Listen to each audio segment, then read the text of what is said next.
Muy buenas tardes. Muchas gracias, Lucía, por tu presentación tan amable, tan competente, tan atinada como son todas las tuyas. Y muchas gracias también por invitarme a esta tribuna. Seguramente habrán oído decir a Lucía que soy el director de la Fundación Juan March y, por tanto, habrán deducido que soy un enchufado.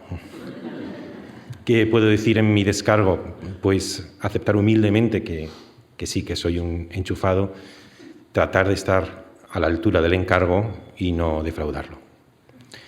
Y muchas gracias también, por supuesto, a ustedes por asistir. Es muy alentador que la obra casi desconocida de un fraile en el siglo XVI, en esta tarde lluviosa y con fútbol, convoque a tan amplia y tan distinguida audiencia, llenando este salón de actos y parte, según me dicen, del otro. Saben que un reloj de arena es un objeto que siempre ha parecido muy filosófico porque invita a meditar sobre el paso del tiempo. He comprobado que este reloj tarda 70 minutos en pasar la arena de arriba a abajo y es el tiempo máximo que me he concedido para completar mi conferencia. Si veo que tengo problemas, lo volveré a cambiar. Tenemos un largo camino que recorrer esta tarde juntos y no hay mucho tiempo que perder, así que inicio ya la exposición con un apunte relacionado con la importancia del lenguaje en la naturaleza humana que nos ayudará a situar en un amplio contexto el tema de esta conferencia. En comparación con otros seres animales o minerales, lo distintivo de la condición humana, lo que le otorga una dignidad peculiar, es que somos entidades dotadas de logos. Logos, palabra griega que suele traducirse por voz, concepto, definición, argumento, comunicación. Cuando hablamos o cuando pensamos o cuando tenemos esa conversación con nosotros mismos, que es la autoconciencia, estamos siempre utilizando un lenguaje. Nuestra experiencia del mundo está siempre lingüísticamente estructurada. Como dijo Wittgenstein en un pasaje célebre del Tractatus, los límites de mi lenguaje son los límites de mi mundo. Conocer la propia lengua es conocer el mundo. Mejorar la lengua y dignificar la propia lengua es una manera de mejorar el mundo y dignificar el mundo humano. Pocos me discutirán que el estado actual de la lengua oral y escrita es defectivo, es deficiente, quizá porque por la plasmación en el ámbito lingüístico de esa vulgaridad ética y estética hoy dominante, que además el imperio de lo audiovisual, pobre lingüísticamente, no ha hecho más que corroborar. Y ante el estado de decaimiento de la lengua en el siglo XXI, nos nace una ansiedad por encontrar fuentes de inspiración que nos ayuden a elevar el lenguaje, a encontrar alguna forma de peraltar el lenguaje a una nueva dignidad y a una nueva condición. Y es esto lo que a mí me sirve para presentar mi conferencia en sus tres partes. La primera parte se centra en aquel momento de la historia de la prosa castellana, el siglo XVI, en que ésta adquirió su primera perfección y un clasicismo, según dicen los estudiosos. La segunda parte de la conferencia se centra en su cultivador más excelente, aquel que tuvo una prosa más elegante y más perfecta, que es Fray Luis. Y en la tercera nos fijaremos en su obra desconocida, que es el Comentario al Cantar, de 1561. Mi conferencia se resume en realidad en el deseo de compartir con todos ustedes la fascinación, hasta diría que el enamoramiento que me produjo descubrir esta obra casi desconocida de Fray Luis. Bajaré la expectativa en el sentido de que toda esta conferencia no tiene otro objeto que un comentario a un libro bíblico, ni siquiera es el libro bíblico, del que ya fue objeto de una excelente conferencia hace una semana y una extraordinaria teatralización. Es simplemente el comentario al cantar. Pero junto a esta modestia, no les voy a ocultar que hay una esperanza muy ambiciosa que lo motiva, y es el deseo de, estudiando, o por lo menos posando nuestra atención durante unos minutos en esta perfección de la prosa y deleitándonos en algunos de sus pasajes escogidos, podamos despertar en nosotros un apetito de elevación y contribuir a la dignificación de la lengua española en el siglo XXI. La primera parte. Hemos hablado ya varias veces del concepto de elevar, de prosa de estilo elevado. ¿Qué es la prosa de estilo elevado? Esta es una definición totalmente de mi cosecha, pero que es la que yo voy a utilizar para estructurar la conferencia. Prosa de estilo elevado es, en primer lugar, aquella prosa sujeta a reglas. De igual manera que la poesía se sujeta a unas reglas que estudian las poéticas, la prosa de estilo elevado es aquella prosa sujeta a unas reglas que son las que estudia la retórica, y el resultado de la aplicación de esas reglas es una prosa artística. Pero no vale con este primer. Una prosa artística que podría tener el riesgo de ser una prosa alambicada, cultista, de laboratorio, solo para eruditos. La verdadera prosa de estilo elevado, que siempre tiene alguna vocación de prosa nacional, debe mantener siempre una conexión con el espíritu popular y colectivo de su tiempo, porque se alimenta de la lengua común y viva de comunicación de los hablantes. De manera que la prosa de estilo elevado debe sonar elegante o elocuente, porque es artística, pero también debe sonar natural a los oídos de la gente. Los dos requisitos, en consecuencia, debe mantenerse la fuente artística y la fuente popular, y la prosa de estilo elevado debe ser al mismo tiempo artística y natural. Se crearon en la Edad Media las lenguas romances como evolución o como corrupción del latín, de manera que las lenguas romances eran las lenguas de uso en la Edad Media, pendientes todavía de un proceso de elevación que las dignificase a una condición parecida a las lenguas clásicas. Dante, en torno a 1300, en un tratado que paradójicamente escribió en latín, De Vulgari Eloquentia, nos da la pista de lo que sería el camino por recorrer después. Lo que él llamó el vulgar ilustre. Debíamos intentar una prosa que se alimentara, que fuera nutricia respecto a la lengua vulgar, hablada por la gente, que se adquiere simplemente por el uso, sin necesidad de arte, y sin embargo proyectar sobre esa lengua vulgar y popular las reglas del arte retórico que lo convierten en una prosa de estilo elevado. En Italia, en esa lengua llamada toscana, ya se produjo un anticipo en el siglo XIV y se entiende que la poesía de Petrarca y la prosa de Boccaccio, sobre todo esto último, en lo que se refiere a la prosa, ya adquirió una perfección comparable a la del latín o al griego clásico, por su estilo arquitectónico, pulidísimo, matemático, periodo amplio y majestuoso, con algunos matices que, si luego tengo tiempo, introduciré.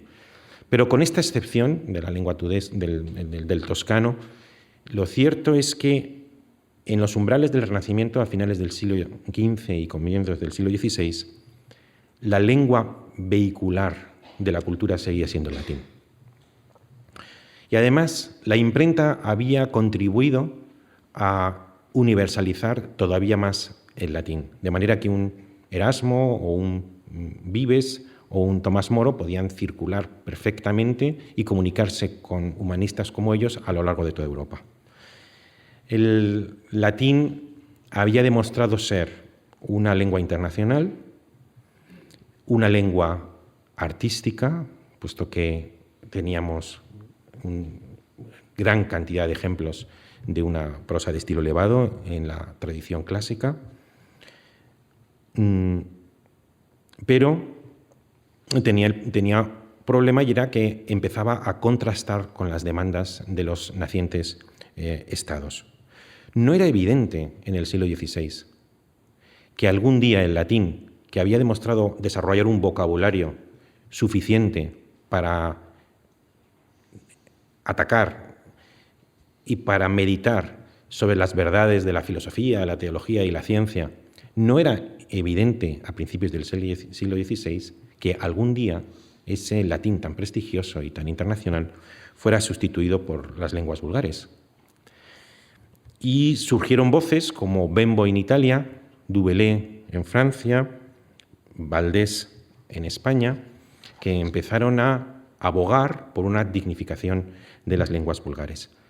Los estados nacionales nacientes, como antes he mencionado, contribuyeron a este proceso de sustitución del latín por las lenguas vulgares, porque los estados nacionales querían, para empezar, no una lengua internacional como el latín, sino una lengua nacional y propia, no una lengua elitista, solo para unas élites humanísticas, sino una lengua que pudiera cohesionar a toda la comunidad nacional, y al mismo tiempo, ojalá en algún momento que esa lengua propia y popular adquiriera la dignidad de las lenguas clásicas. La ocasión que encontraron las lenguas para esa elevación, por lo menos en los países nórdicos, fue la traducción de la Biblia. La Biblia normalmente se leía en la Vulgata de San Jerónimo y en 1522 Lutero la tradujo al alemán. La tradujo al alemán, pero estaba destinada a la edificación del pueblo creyente. Y por eso buscaba siempre un lenguaje alemán de sabor popular, que sirviera para que personas que no eran doctas ni particularmente letradas, pero sí eran cristianos de buena fe, pudieran alimentarse de la palabra de Dios, que se democratizaba, puesto que dejaba de ser un uso exclusivo de la Iglesia y de la universidad, y se convertía en uso también doméstico y un uso en las escuelas. En el punto y hora en que la Biblia ya se podía leer en un alemán perfectamente comprensible. Ahora bien, el tema que la Biblia toca, que es la salvación de la humanidad conforme al plan divino, es un tema que no puede ser más elevado. Por tanto, ese lenguaje de sabor popular tenía que combinarse con un refinamiento, con una elevación y con una elegancia acorde al tema que contenía la Biblia. Y así nació las lenguas nacionales, la lengua alemana o la lengua después con la traducción posterior al inglés de la Biblia, la lengua inglesa, en esa primera manifestación excelente, majestuosa, de una lengua al mismo tiempo popular y, sin embargo, artística, que son los dos requisitos que antes he enunciado sobre la prosa de estilo elevado. ¿Cuál era la situación en España en el siglo XVI? Pues bueno, una buena muestra de la falta de autoestima que el castellano tenía en esa época es que en 1535 el ya citado Juan de Valdés, en su Diálogo de la Lengua, que es el defensor de la dignificación del castellano, sin embargo, siendo el defensor, dice cosas como: las únicas lenguas necesarias son el latín, el griego y el hebreo, puesto que se aprenden a través del arte de los libros, mientras que las demás se aprenden simplemente por el uso. Dice que la lengua castellana carece de los modelos de elegancia y perfección artística de la Toscana, Petrarca o Boccaccio, antes mencionado. La lengua castellana estaría, según él, huérfanos de modelos análogos. E incluso llega a decir que él apenas lee prosa castellana, puesto que, dice literalmente, de los que han romanzado he leído poco, porque como entiendo el latín y el italiano, no curo de ir al romance. Y este es el defensor. Dice Menéndez Pidal que la lengua escrita del siglo XVI produce la modalidad sin duda más hermosa que jamás se escribió en España. Con lo cual, pese al desdén que Valdés muestra por la prosa de su contemporánea a 1635, lo cierto es que en el siglo XVI se están poniendo las condiciones para el esplendor de esa prosa. Fíjense que solo 25 años después de lo que dice Valdés, en 1635, en 1661, se escribe el cantar, el comentario que hoy nos convoca. Se establecieron las condiciones. Para empezar, España se convirtió en imperio. Y claro, el castellano sería una lengua vulgar, pero era una lengua imperial. Por tanto, podía rivalizar con otras lenguas imperiales. Por ejemplo, el latín. El castellano empezó a tener una cierta autoestima somos una lengua que acompaña, como decía Nebrija, a un imperio. Además, Nebrija en 1492 escribió la gramática, y la primera gramática que se escribió en Europa de una lengua romance, espejo y modelo de la que luego se escribieron, y que sugiere que, por lo menos para Nebrija, el castellano vulgar puede sujetarse a reglas tanto como el latín lo hizo o el griego. Es una lengua digna de sujetarse a reglas por lo menos de decir bien. Además, la prosa del siglo XVI adquiere su clasicismo, dice La Pesa, porque, cito, no quedó apenas otra literatura que la escrita en lengua castellana. El castellano se había convertido entonces en el idioma nacional, en la lengua española. La lengua castellana ya no era la lengua de un reino, sino que se convirtió en la lengua nacional, se convirtió en el español, con los caracteres fonéticos y ortográficos que hoy la distinguen. Y por último, no se trataba solo de escribir bien conforme a la gramática, por ejemplo, de Nebrija, sino de escribir con elocuencia.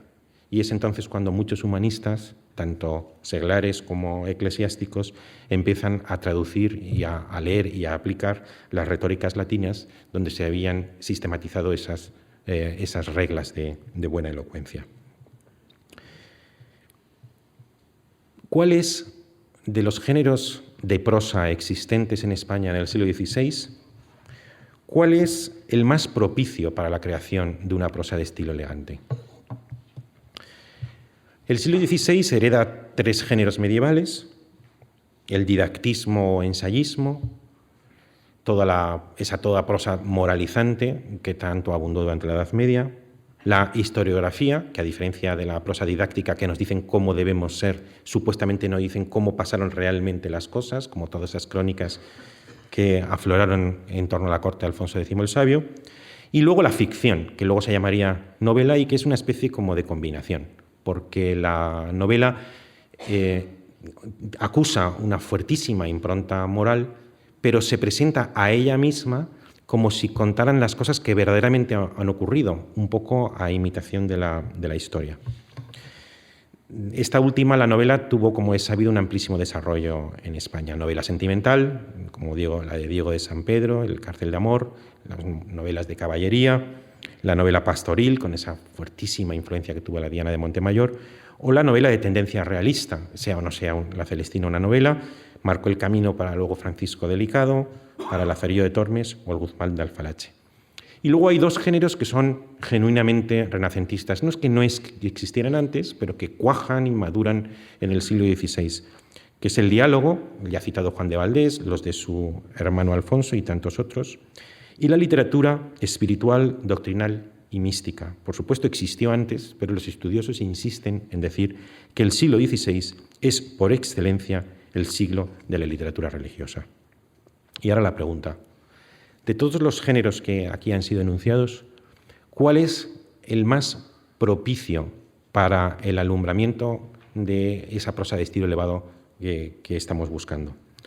Uno diría que la novela, por la amplitud, riqueza y larga vida que tuvo en los siglos posteriores. Pero es que la novela tenía una vocación distinta, no tanto la de elevarse como la de rebajarse, conforme a una tendencia que voy a describir en una palabra. Como mostró el gran crítico Auerbach, durante muchísimos siglos estuvo vigente la teoría de los dos niveles. La teoría de los dos niveles dice que si uno quiere decir algo elevado, una tragedia, algo épico, normalmente tendrá que utilizar personajes heroicos e idealizados, como por ejemplo aquellos que proceden del mito. Tiene que plantear enunciados tramas heroicas y muchas veces con forma poética. Ahora bien, imaginen que yo no quiero hablar de nada especialmente grave o sublime, sino que quiero hablar de personas de mi experiencia, de un vecino, de un mercader o de un hermano. Pues, de acuerdo con la teoría de los dos niveles, en la literatura occidental, esto obligaba a que si yo introducía en mi obra artística un personaje de la vida cotidiana, necesariamente tenía que ser una presentación baja y cómica. No existía una presentación seria, grave y elevada de personajes de la experiencia, de mi vida cotidiana. Si yo quisiera hacer algo serio, como Sófocles, tengo que recurrir al mito. Si yo quiero introducir a un pescadero o a un amigo, como por ejemplo Sócrates, entonces tengo que hacer como Aristófanes, el género cómico, de un realismo incluso soez, acentuadamente bajo, envilecido. Y la vocación de la prosa de ficción en el siglo XVI no fue de elevación, sino de rebajamiento. Convertir la vida cotidiana, la vida incluso miserable de la picaresca, en, por primera vez, tema literario serio. La conquista, por tanto, de la novela es la conquista de la vulgaridad. Y esto deja expedito a la otro gran género de expansión en el siglo XVI, que es el género espiritual o doctrinal, que evidentemente, por su propio tema, que es un tema sublime, las verdades celestes, tienden hacia lo alto y, sin embargo, empiezan a utilizar la lengua vulgar. Con lo cual, se está preparando el camino para lo antes dicho, una combinación entre lo vulgar, la conexión con la lengua del pueblo, con elevación. Ese era, por tanto, el género espiritual o doctrinal, aquel llamado para producir el estilo elevado en la prosa castellana. Sus dos principales precursores fueron Juan de Ávila y Luis de Granada, este último un prosista extraordinario, pero la corona la tiene, sin duda, Fray Luis de León. Y con esto pasamos a la segunda parte de la conferencia.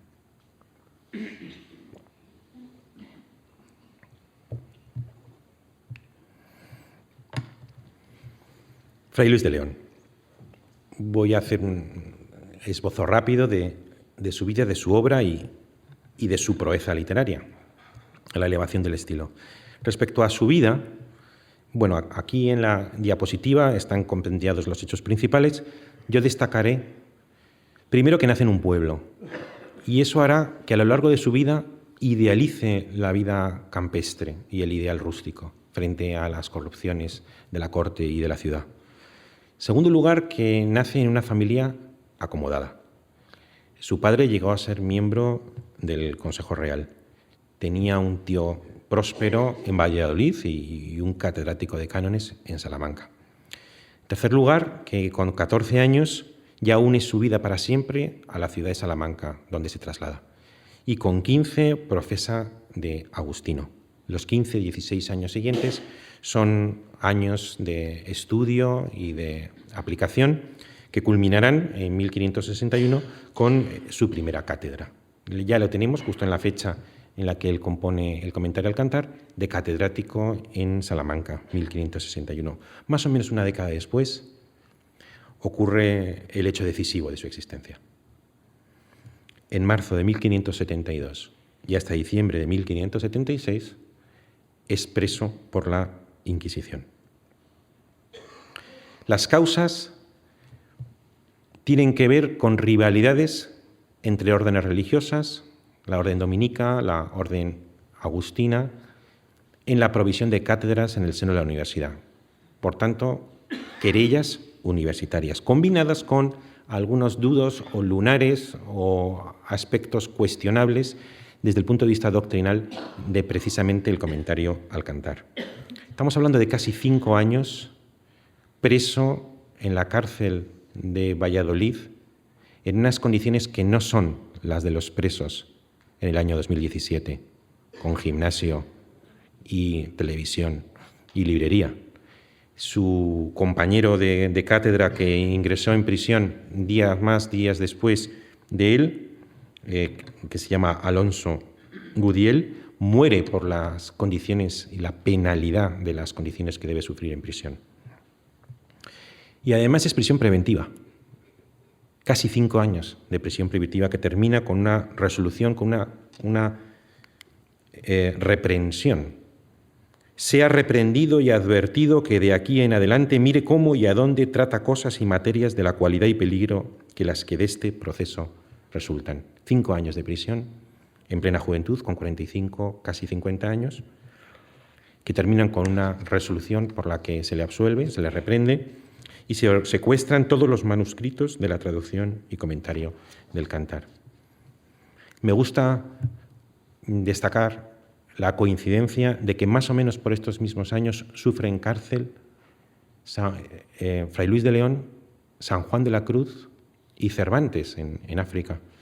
Tres de los genios más ilustres de nuestra literatura sufren cárcel y los tres, cuando salen de ella, experimentan una explosión de creatividad. Le ocurrirá a Fray Luis. San Juan cuenta como una gran parte de su cántico espiritual lo compuso de memoria en la cárcel, y todos sabemos cómo Cervantes, a la vuelta de los baños en Madrid, empezó a componer comedias, tragedias y finalmente también la Galatea. Unos días después de entrar en la cárcel, el 31 de marzo de 1572, Fray Luis dirige a los inquisidores una carta pidiendo que le traigan diferentes cosas: la imagen de Nuestra Señora, un crucifijo, libros, como por ejemplo el de Fray Luis de Granada, el libro de oración y meditación, un candelero de azófar, es decir, de latón, y unas tijeras de espabilar y unas disciplinas. Y añade: y a Ana de Espinosa, monja del monasterio de Madrigal, que envíe una caja de unos polvos que ella solía hacer y enviarme para mis melancolías y pasiones del corazón, que ella sola sabe hacer y nunca tuve de ellas más necesidad que ahora. Estos humores melancólicos no se deducen claramente de la prosa fuerte y majestuosa de Fray Luis, pero cuando lee uno el comentario del libro de Job, libro que terminó unas semanas antes de morir, en el capítulo 6 uno percibe que en la descripción que Fray Luis hace de la melancolía que aflige a Job, está hablando de su propia melancolía, cuando habla de ese humor melancólico, esa melancolía negra y corrompida asiendo del corazón y espantándolo. Increíbles las tristezas y los recelos y las imágenes de temor que se ofrecen a los ojos del que padece. Todos los melancólicos se demuestran ceñudos y tristes y no pueden muchas veces dar de su tristeza razón. Veremos ahora lo de ceñudo, triste y melancólico en un retrato que enseguida mostraré. Para desterrar las melancolías, Fray Luis escribe. En la cárcel escribe mucho, que ya quizá no de esa manera festiva, celebratoria, incluso amatoria del comentario al Cantar de 1561. Pasamos no de croce a delicia, sino de la delicia al croce como consecuencia del paso por la cárcel, y su prosa se hace didáctica, teológica y angustiada.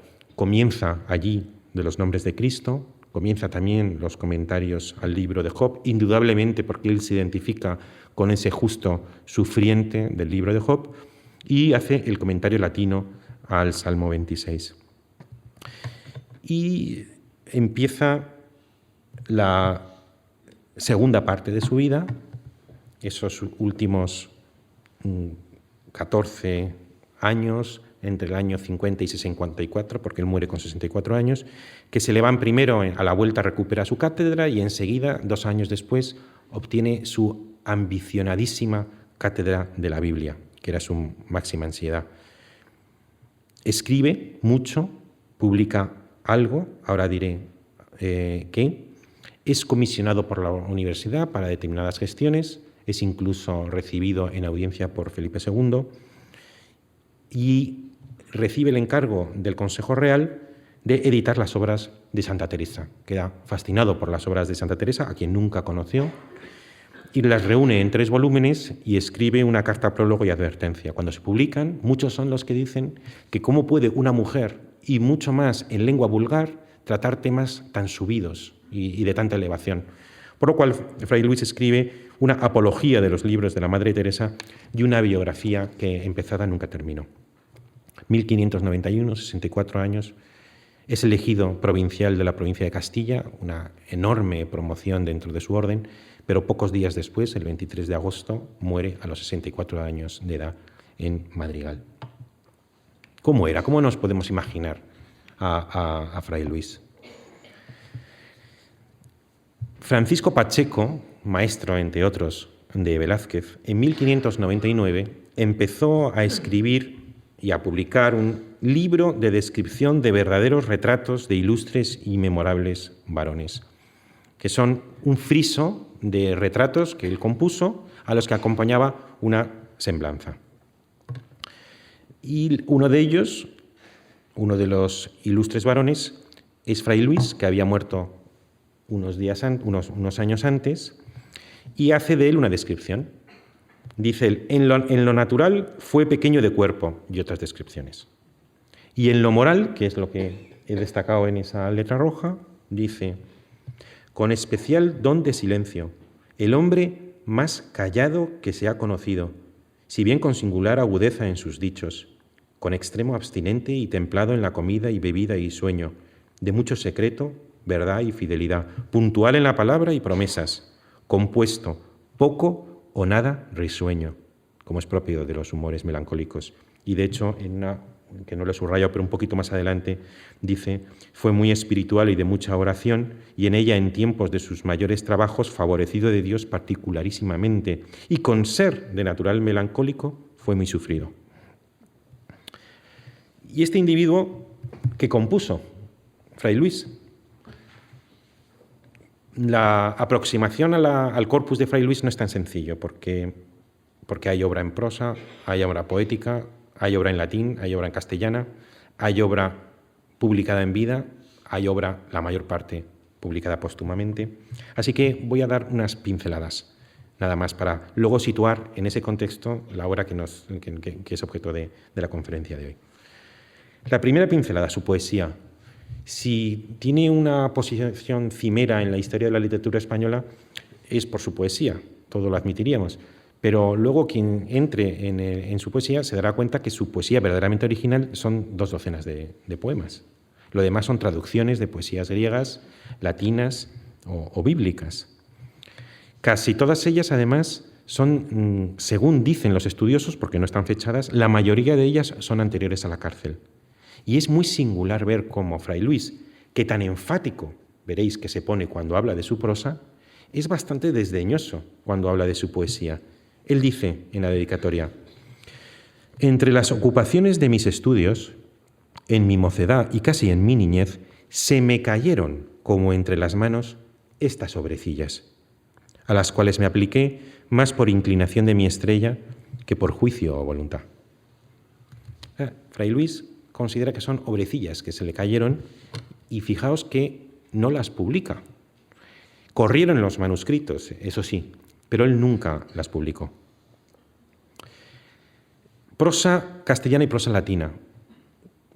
Era un profesor en la Universidad de Salamanca y compuso mucha obra latina, en su mayor parte, no totalmente, pero en su mayor parte, cursos universitarios de contenido teológico o exegético. Pero todo el mundo lo conoce por la prosa castellana. Esos 4 libros que escribió, la traducción y comentario al Cantar de los Cantares, 1561, Perfecta Casada y de los Nombres de Cristo, ambos publicados en 1583, y esa exposición del libro de Job, que empezó en la cárcel, como antes mencioné, que a la salida ya avanzó en gran medida y que terminó unas pocas semanas antes de morir. El primer y el último libro, comentarios de un exegeta a 2 libros de la Biblia. Y los 2 del medio, La Perfecta Casada y de los Nombres de Cristo, 2 ensayos con motivo bíblico. Y ahora una palabra sobre la obra publicada y la obra póstuma. Fray Luis publicó tarde y por orden de su superior. Su superior, en la orden, le exigió que empezara a publicar, puesto que era conocido y ya gozaba de enorme prestigio, que estaba capacitado y que tenía obra pendiente de publicar. Y en 1580 publica el comentario latino que antes he mencionado al Salmo 26 y un comentario doble, con traducción apoyándose en la Vulgata de San Jerónimo del Cantar de los Cantares. Esto en 1580, ampliado con otros libros y también con una ampliación del propio comentario al Cantar de los Cantares, lo vuelve a publicar en 1589. Mientras que de la prosa solo publicó ese doble volumen en 1583, compuesto de La Perfecta Casada y de los Nombres de Cristo. La poesía la publicará Quevedo, un enamorado de la obra poética y prosa de de Fray Luis, con una muy bella dedicatoria al conde duque de Olivares. Y después ya tenemos que esperar hasta finales del siglo XVIII y principios del siglo XIX para ver publicadas las obras completas castellanas de Fray Luis en 6 volúmenes, y al final del siglo XIX para tener las obras completas de Fray Luis en latín en 7 volúmenes. Por tanto, una producción más extensa incluso que la del castellano. Fue un hombre muy polifacético. Fue un fraile devoto, ascético y severo, a veces diplomático, catedrático, biblista, filólogo, exegeta, editor de las obras de Santa Teresa, traductor, poeta, progresista. ¿Quién no fue? Mi opinión, Fray Luis, por mucho que he leído libros que exaltan su condición de intelectual, en mi opinión, Fray Luis no es un pensador original. Derrama su pensamiento por sus obras, pero él recibe en bloque la tradición de la Iglesia, como hombre religioso que es, y la cosmovisión en parte medieval y en parte contrarreformista. Y tampoco es, a mi juicio, un humanista. Sí que domina las herramientas del humanismo, sobre todo las lenguas necesarias, el griego, el latín y el hebreo. Pero uno siente que no comparte las finalidades de los humanistas y no tiene más que hacer la comparación con un contemporáneo suyo, que es Montaigne. Casi coincide en la fecha de nacimiento y de muerte. Y Montaigne es un espíritu que reflexiona a partir de su experiencia. Pone en el centro la subjetividad moderna.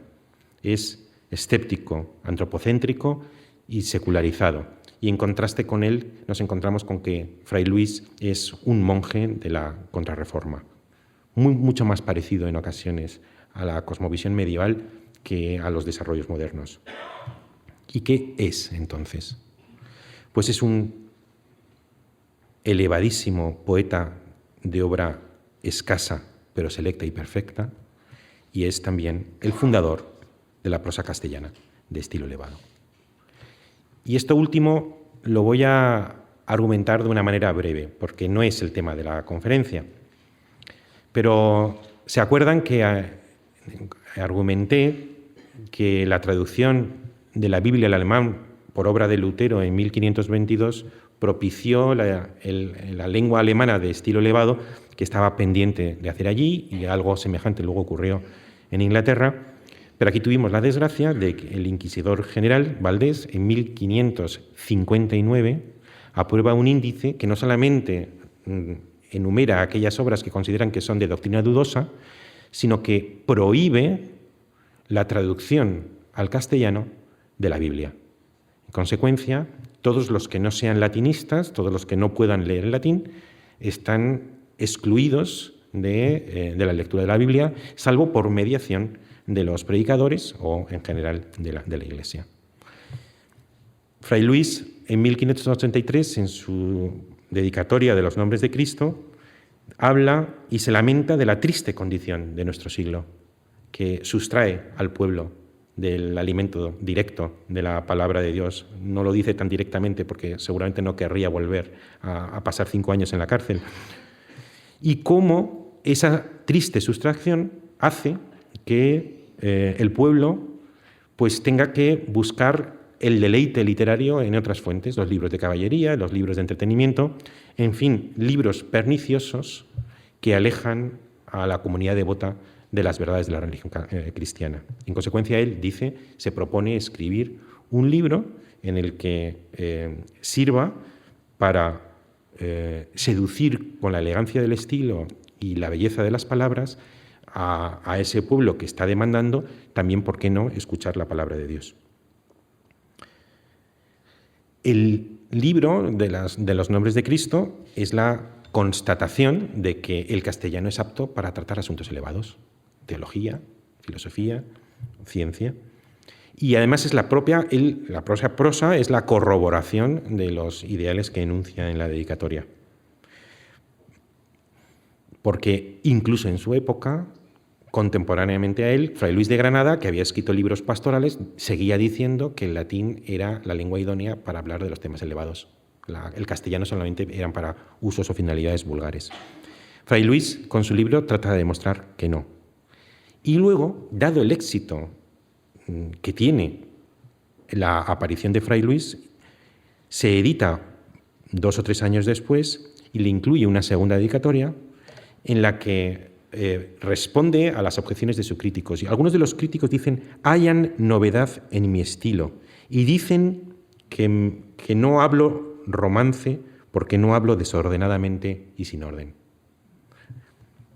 Desatadamente y sin orden, perdón. No hablo romance porque no hablo desatadamente y sin orden. Y esto es lo que a mí me interesa destacar ahora.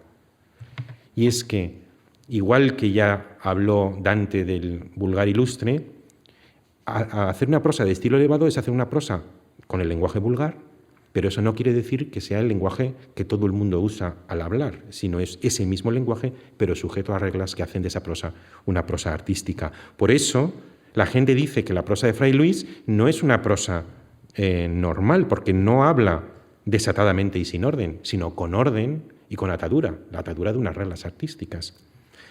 Y esta es la proeza de Fray Luis, el presentar por primera vez una prosa artística sujeta a las reglas de la retórica, y en particular de Cicerón, y en particular del orador, ese tratado de retórica de Cicerón. Yo decía que no me quiero extender de esto para no desviar la atención de lo principal, que es el comentario al cantar.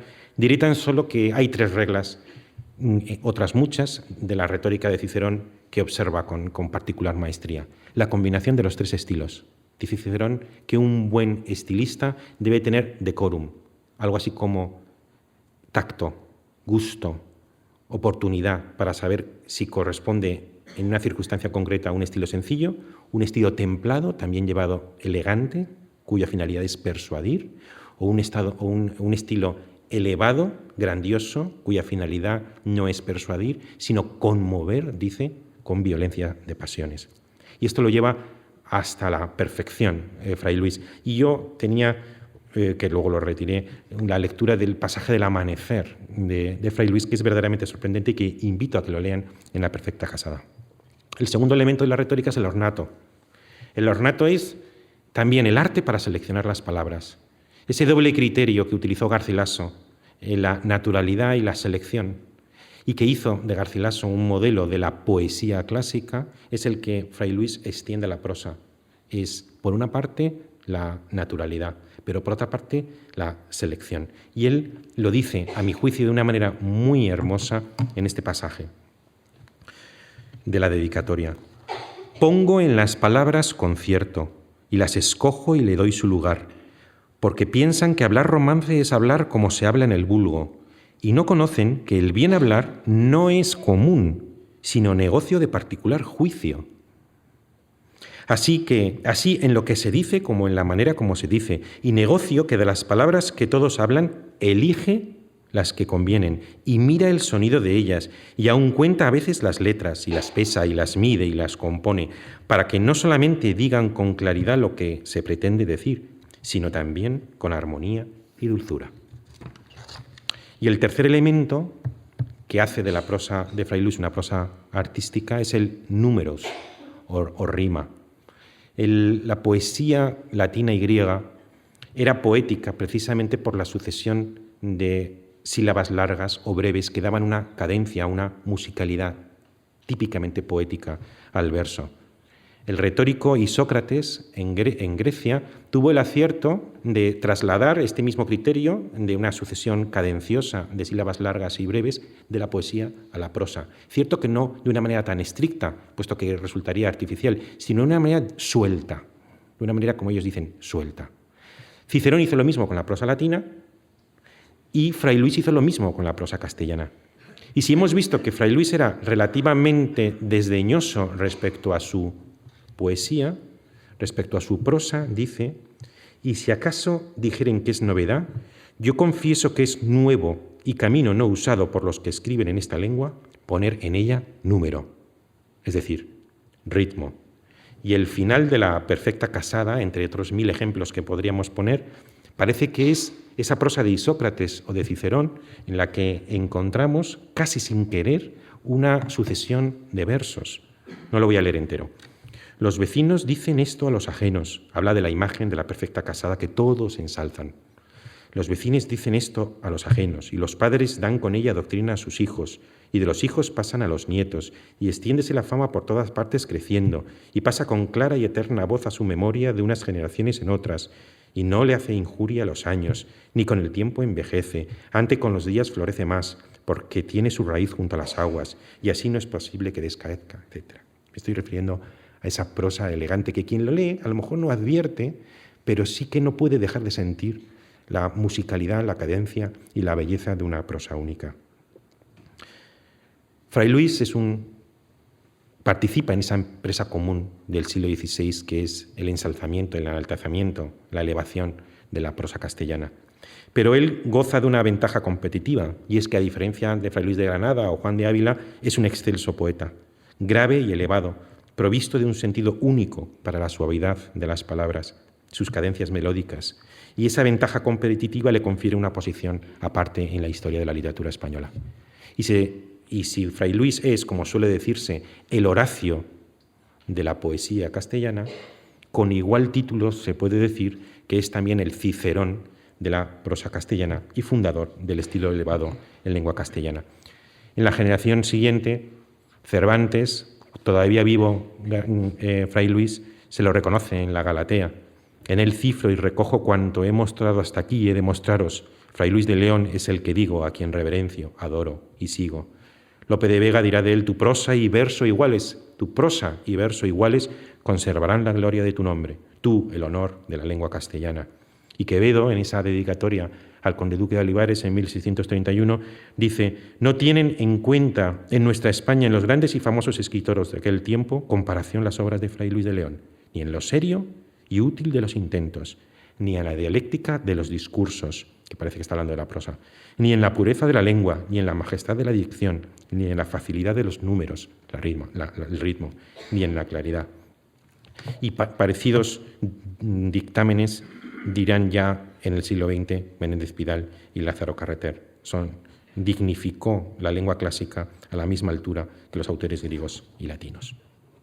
Y con esto pasamos, por fin, a la tercera parte, que es la del comentario de Fray Luis al Cantar de los Cantares.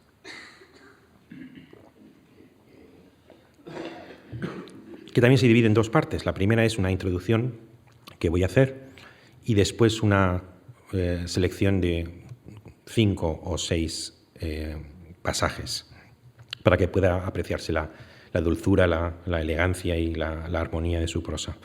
Me gusta destacar que Fray Luis, que es un gran poeta y un gran prosista, en su época fue sobre todo celebrado por la labor científica en el campo de la exégesis. Fue sobre todo un exegeta, y el libro que hoy comentamos es el de exégesis de un libro de la Biblia, el Cantar de los Cantares.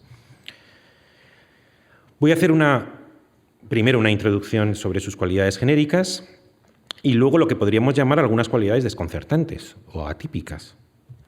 Las genéricas son que es su primera obra, no había escrito nada que se sepa, salvo una oratio que había compuesto unos años antes en una reunión de su orden, pero ninguna obra sustantiva. Es una obra gozosa, celebrativa, exultante, amatoria, una obra inédita que por indiscreción de un amigo se convirtió en una especie de un libro leído por todo el mundo, a mi juicio incluso, esto ya es una conjetura mía, lo leyó San Juan de la Cruz, que en esa época estaba en Salamanca y sospecho que inspiró algunos de los versos de su cántico espiritual. El tema es, como siempre, la Biblia, su traducción y exégesis, y lo hizo a instancias de una monja, Isabel Osorio, del convento del Espíritu Santo en Salamanca, que le decía que no sabía latín y que se le podía ayudar a traducirlo y a comentarlo. Y el tema es un tema que fascinó, enamoró a Fray Luis desde el principio hasta el final. Le dedicó este ensayo de 1561, traducción y comentario. Poco tiempo después, una traducción en versos de octava rima. Después, ya la mencionada Explanatio en latín, en 1580, ampliada en 1589. Algunos de los pasajes de los nombres de Cristo pueden ser considerados como una nueva versión, un nuevo comentario al Cantar de los Cantares. En 1585-86 explica en latín el Cantar en sus lecciones universitarias. Y por si esto fuera poco, en 1591, un erudito alemán, Reinhardt, descubrió, creo que en Lisboa, un manuscrito nuevo en el que incluía la versión de la traducción según la palabra, la de 1561, más una segunda parte según el sentido espiritual, que es un nuevo trabajo de Fray Luis, según parece, que es distinto de todos los anteriores. Hasta aquí lo que podríamos llamar una presentación convencional. Ahora vienen las atipicidades desconcertantes.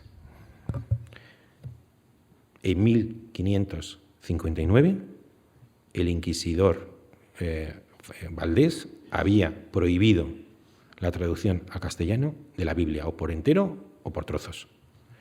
Y 2 años después, un Fray Luis ultraortodoxo, no se sabe si por descuido o por empuje, impetuosidad juvenil, pues va y traduce contra la prohibición un libro de la Biblia. Lo traduce al castellano, primero, y segundo, lo traduce directamente del hebreo y no del latín, la Vulgata, que la Iglesia consideraba como la versión canónica de obligado cumplimiento. El 90% de las acusaciones que Fray Luis hubo de soportar en el proceso estaban basadas en afirmaciones pasajeras que Fray Luis había hecho, que parecían cuestionar el carácter canónico de la Vulgata. Esto respecto a la forma. Ahora respecto al fondo. Tema y tratamiento. En primer lugar, el tema elegido por Fray Luis. La Biblia, todos lo sabemos, es riquísima y variadísima, y escoge por comentario un poema erótico que no menciona a Dios. La tradición cristiana de los padres de la Iglesia antes de la Edad Media, de los doctores de la Iglesia durante la Edad Media, salvaron este rasgo desconcertante de ese libro incluido en el canon por la vía de la interpretación alegórica.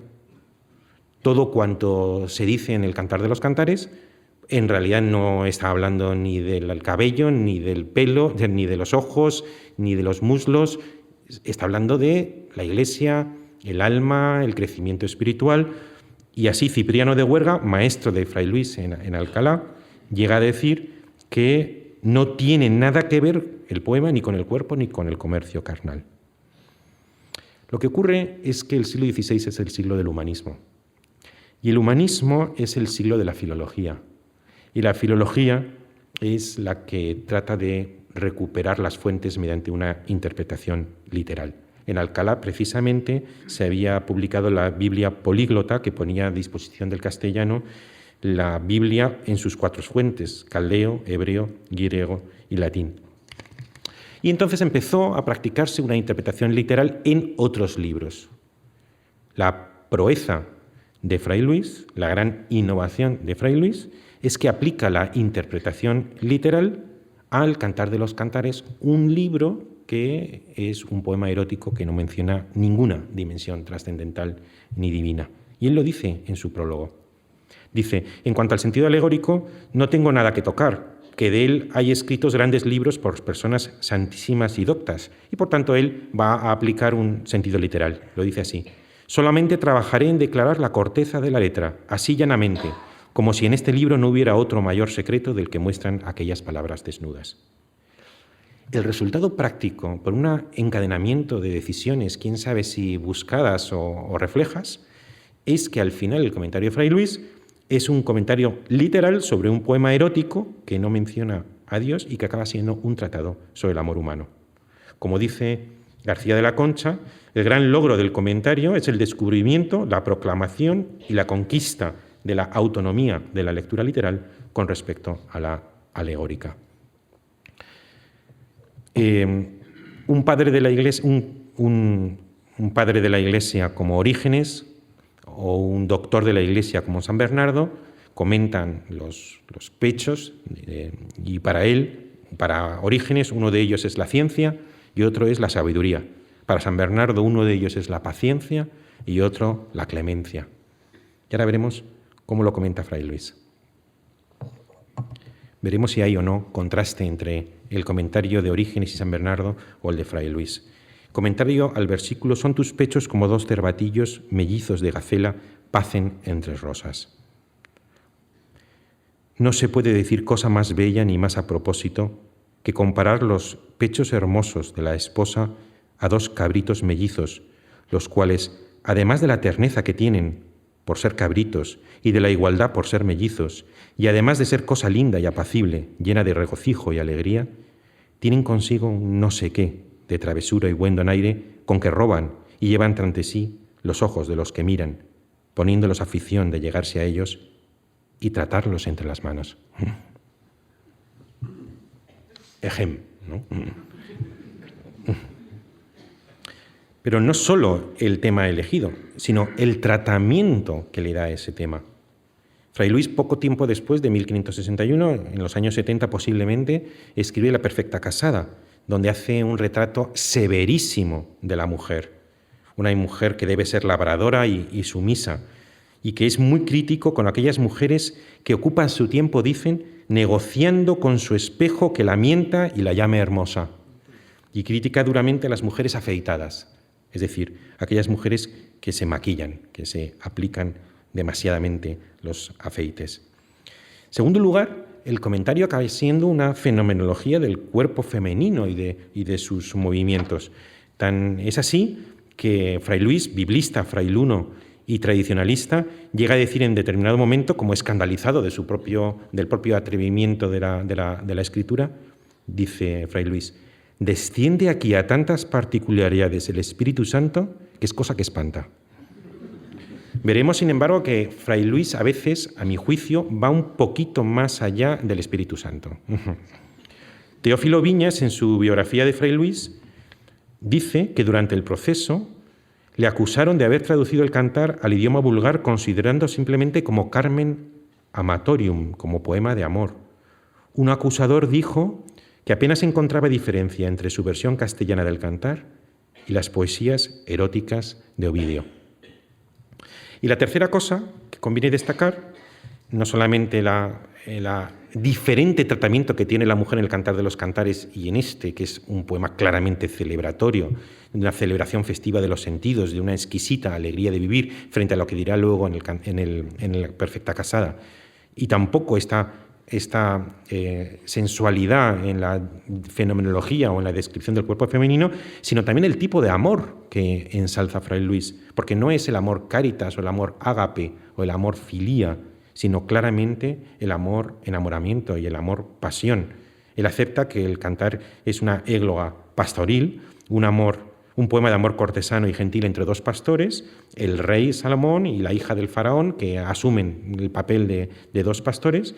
Y el comentario se va sobre todo en el análisis del movimiento de este amor cortés, un poco la manera de la Diana de Montemayor, que se había publicado unos pocos años antes, esa novela pastoril, y habla de los juego amoroso, el careo de los amantes, las seducciones y sus trucos, los sentimientos delicados, la gracia, el donaire, la ley de los celos. Todo ello conforme a un concepto del amor que recuerda el de Calisto, cuando en la Celestina dice melibeo soy, de divinización de la otra persona.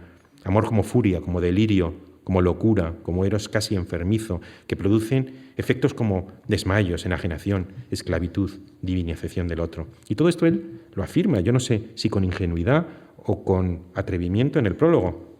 Dice: en este libro se muestra a Dios herido de nuestros amores, con todas aquellas pasiones y sentimientos que este afecto suele y puede hacer en los corazones humanos más blandos y más tiernos. Ruega y llora y pide celos, se va como desesperado y vuelve luego, y variando entre esperanza y temor, alegría y tristeza, ya canta de contento, ya publica sus quejas, haciendo testigos a los montes y a los árboles, a los animales y a las fuentes de la pena grande que padece.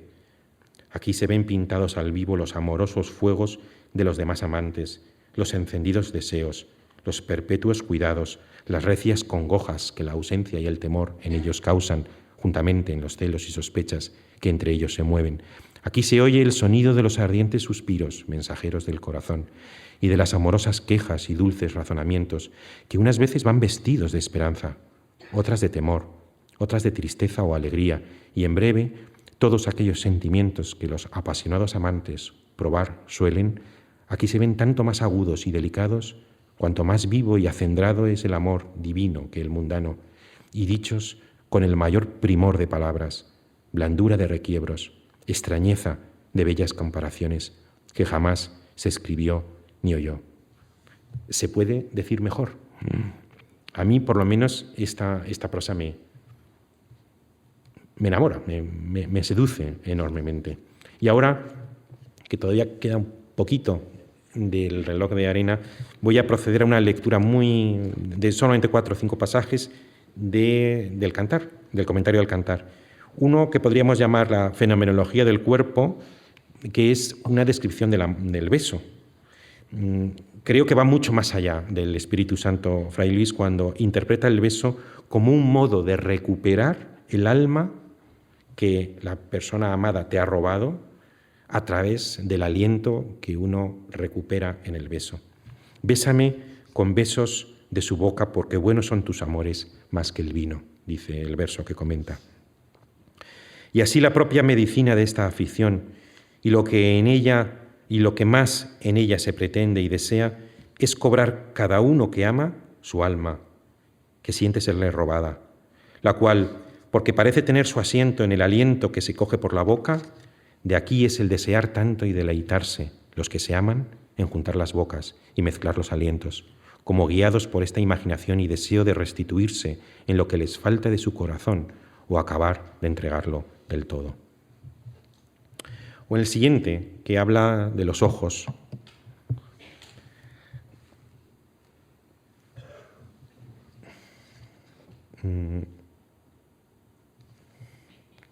Sí, comienza de los ojos. El versículo que comenta es: ¡ay, qué hermosa eres, amiga mía, ay, qué hermosa! Tus ojos de paloma entre los cabellos. Para Fray Luis, dice, los ojos son matadores y alevosos, y la situación que describe son esos ojos temblorosos de la amada que asoman entre los cabellos desordenados como si fueran entre celosías. El cabello es una celosía y los ojos matadores y alevosos asoman entre el cabello. Comienza el esposo como maravillándose de la excesiva hermosura de la esposa y diciendo una vez y repitiendo otra, por mayor confirmación y demostración de lo que siente: ¡ay, qué hermosa eres, amiga mía, ay, qué hermosa! Y porque no se pueda sospechar que la afición lo ciega, ni se satisface con decirlo así a bulto, desciende en particular por cada cosa y comienza por los ojos, que son, como dicen los sabios, donde más se descubre la belleza o torpeza del ánima interior y por donde, entre las personas, más se comunica y enciende la afición. Como quiera que sea, lo que he dicho es lo más cierto y ayuda a declarar con mejor gracia el bien parecer de los ojos de la esposa, mostrándose entre los cabellos, algunos de los cuales, desmandados de su orden, los cubría a veces, y con su temblor les hacían parecer que echaban centellas de sí, como 2 estrellas. Y siendo, como se dice ser, los hermosos ojos matadores y alevosos, dice graciosamente el esposo que de entre los cabellos, como si estuvieran puestos en celada, le herían con mayor fuerza y más a su salvo, hacían más ciertos sus golpes. Y ahora la descripción de los pies y de los muslos. Comenta el versículo: qué bellos pasos das con tus sandalias, hija de príncipe. Las curvas de tus caderas son como ajorcas, como aros, labor de orfebrería. Va a mencionar a los 70 intérpretes, que son los 70 que tradujeron el Antiguo Testamento al griego. No quiere decir más de lo que suena, que es la redondez de los muslos y el cuerpo de ellos, que es una maciza y rolliza hermosura y de muy gentil proporción, la cual pusieron los 70 intérpretes con mucha propiedad y significación, diciendo en griego rithmoi ton morion, que es toda buena proporción y compostura de partes entre sí. Bien se descubre sobre los vestidos, el grueso y buen talle de los muslos, mayormente cuando se va deprisa y contra el aire. Esto no es del Espíritu Santo, esto es completamente de la cosecha de Fray Luis, que demuestra tener buen ojo y de observación de las mujeres cuando pasan a su lado con el viento en contra. Y el siguiente pasaje ya no es sobre la descripción del cuerpo, sino sobre la naturaleza del amor y los juegos amorosos. La situación es que la esposa está ya en su alcoba, se va a dormir y en ese momento llama el esposo a la puerta y ella, dice Fray Luis, que por coquetería duda si abrir o no abrir la puerta. Y ahí hace una especie de fenomenología de la coquetería femenina en los siguientes términos. Voy a leer el segundo párrafo. Yo estaba ya desnuda y tengo de tornarme a vestir. Y los mis pies que ahora me acabo de lavar, téngalos de ensuciar luego. En lo cual se pinta un melindre muy al vivo que es común a las mujeres, haciéndose esquivas donde no es menester. Y aún muchas veces, deseando mucho una cosa, cuando la tienen a la mano, fingen enfadarse de ella y que no la quieren. Había la esposa deseado que su esposo viniese y dicho que no podía vivir sin él ni una hora, y rogándole que venga. Y despertando con alegría a la primera voz del esposo y al primer golpe que dio a la puerta, y ahora que lo ve venido, ensoberbécese y empereza en abrirle, y se hace la delicada, por hacerle penar y ganar aquella victoria más de él. Otro efecto del amor es el desfallecimiento. Ya termino. Forzadme con vasos de vino, dice el versículo, cercadme de manzanas, que enferma estoy de amor. Y comenta Fray Luis, la flaqueza del corazón humano no tiene fuerzas para sufrir ningún extremo de alegría o de dolor, ninguna extremada afición, siquiera ésta sea de tristeza, siquiera de dolor o alegría. Pues así, con el sobrado gozo que recibió con los favores de su esposo, se desfalleció la esposa, y por estas palabras pidió el remedio a su desfallecimiento, en que declaró su mal con mayor gracia que si por claras palabras explicara el gozo de esta manera. Vencido de gozo el corazón y el deseo, hállome desmayada. Esforzadme con buenos vinos y cosas olorosas para que revoque el corazón en su fuerza y torne en sí el enfermo con tales socorros. Demasiada belleza. Y uno recuerda cuando lee esto aquello de Rilke, de la elegía de Duino. La belleza es el principio de lo terrible, aquella que apenas somos capaces de soportar. Cuando se presenta tal belleza que apenas es soportable. Y comenta el versículo, hermosa eres, amiga mía, bella como Jerusalén, terrible como los escuadrones, sus banderas tendidas. Y dice, y este es el penúltimo, como si levantando la mano en alto y poniéndola delante del rostro, así, y torciendo los ojos a otra parte, dijese, esposa mía, no me mires, que me robas con tus ojos y me traspasas el corazón. En lo cual, habiendo el esposo loado, en suma, en general, la belleza de la esposa, y queriendo ahora loarla otra vez por sus partes, comienza lo primero de los ojos, y para loarlos usa de una manera elegantísima, que no dice la hermosura de ellos, sino ruega que los aparte y los vuelva a otra parte mirando, porque le hacen fuerza, en lo cual la loa más encarecidamente que si los antepusiera a las dos más claras y relucientes estrellas del cielo.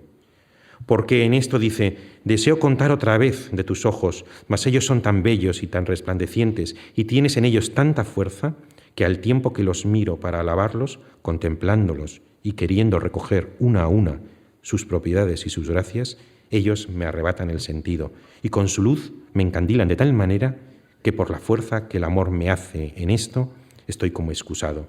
Por tanto, esposa dulcísima, vuélvelos, no me miréis, que no puedo resistirlos. Y la tercera y última parte, y el último pasaje que voy a comentar, es finalmente el de la unión amorosa. Se sugiere que la unión o el abrazo sexual a través de la metáfora del huerto y la posesión del fruto.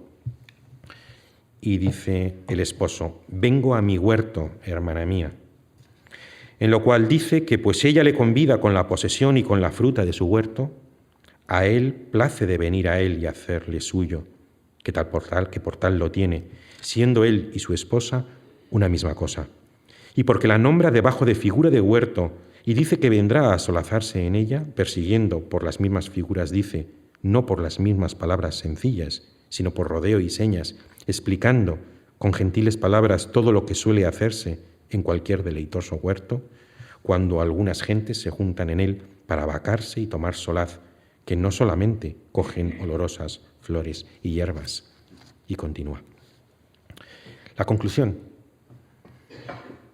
pues que Fray Luis fundó el estilo elevado en los nombres de Cristo, haciendo una prosa elevada sobre tema elevado, pero que en su comentario al Cantar había quizá anticipado eso mismo con un estilo elevado, pero aplicado ya no a un asunto sobrenatural, sino a un asunto tan natural y tan humano como el enamoramiento, y quizá haga de esta obra un estilo elevado todavía más inspirador y moderno para nosotros en el siglo XXI que el de los nombres de Cristo. El estilo elevado de este cantar, de este comentario al Cantar, ya lo ensalzaron personas como Jorge Guillén, que en 1936 hizo una edición, es verdad que abreviada, del comentario de Fray Luis. Dice que este adorable y prodigioso cántico es obra jugosísima de fresquísimas honduras y alturas primaverales.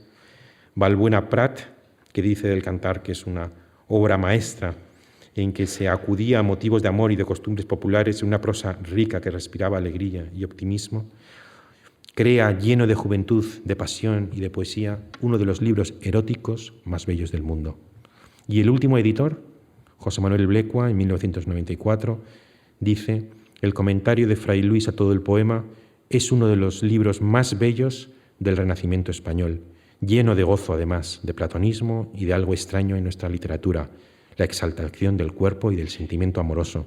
El Cantar de los Cantares de Fray Luis es el más bello, sí, de la prosa espiritual de la Edad de Oro, como el cántico de Jorge Guillén lo es de la poesía española contemporánea. Y empezamos como terminamos. El decaimiento de la lengua en nuestros días, por la vulgaridad del lenguaje que nos aboca a una vulgaridad del mundo y que nos llena de ansiedad por encontrar fuentes de inspiración donde elevarlo, como hizo Fray Luis, que buscó en Cicerón una fuente para, trasladándolo del latín al castellano, fundar el estilo elevado en el siglo XVI, pero nosotros tenemos una ventaja sobre Fray Luis, y es que nosotros le tenemos a él, y en particular esta perla que nos ha convocado hoy y con la que aspiro que mediante esta conferencia haya podido contribuir, aunque sea un poquito, a dar a conocer este descubrimiento, el comentario al Cantar, y quizá, ojalá, a despertar entre todos un cierto apetito de elevación. Muchas gracias. Bueno.